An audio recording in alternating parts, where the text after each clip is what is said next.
लातूरच्या जिल्हा परिषद शाळेतील शिक्षकांवर निलंबनाची टांगती तलवार आहे। काय आहे प्रकरण पाहूयात।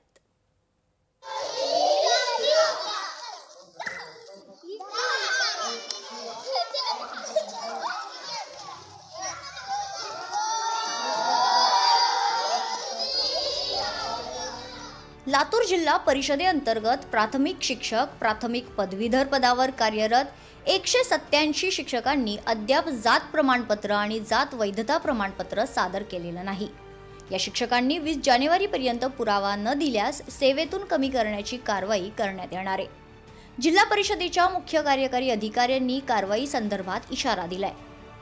माझी प्रशासनाला विनंती आहे की या बिंदूनामालेमध्ये ज्या काही त्रुटी आहेत, ज्या अनियमितता झाल्यात, त्या संदर्भातल्या त्या दूर कराव्यात आणि शिक्षक समाजाला अभय द्यावं।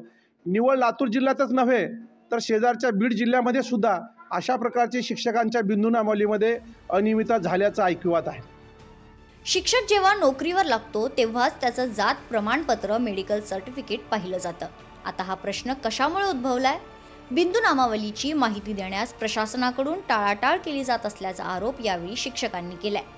बिंदूनामावलीतील त्रुटी दुरुस्त करून शिक्षकांना न्याय मिळवून द्यावा अशी मागणी यावेळी करण्यात येते।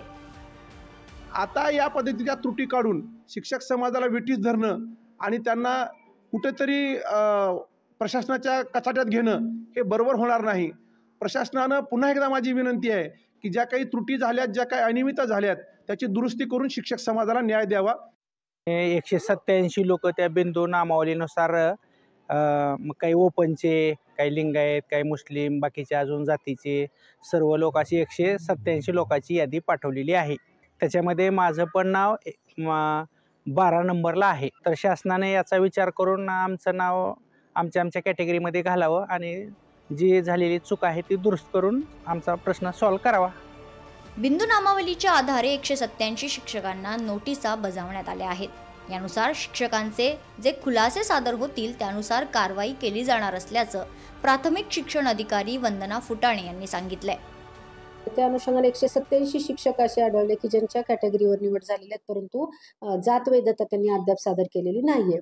अशा शिक्षकांना जिल्हा परिषद शिक्षण विभागाच्या मार्फत नोटीस देण्यात आलेल्या आहेत।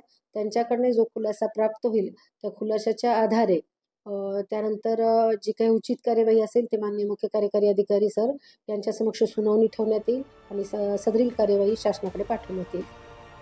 लातूर जिल्हा परिषदेच्या शिक्षण विभागाच्या 2010, 2017, 2020 रोजी झालेल्या बिंदूनामावलीत त्रुटी आढळल्या नाहीत। मग 2023 रोजी झालेल्या शिक्षण विभागाच्या बिंदूनामावलीत त्रुटी कशा दिसून आल्या असा सवाल शिक्षक उपस्थित करतायत।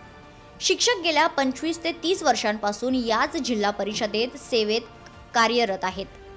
मग आता बिंदूनामावलीत कसे अडकले याची जिल्हा परिषदेत उलटसुलट चर्चा सुरू आहे। सचिन अंकुलगे, लोकशाही मराठी, लातूर।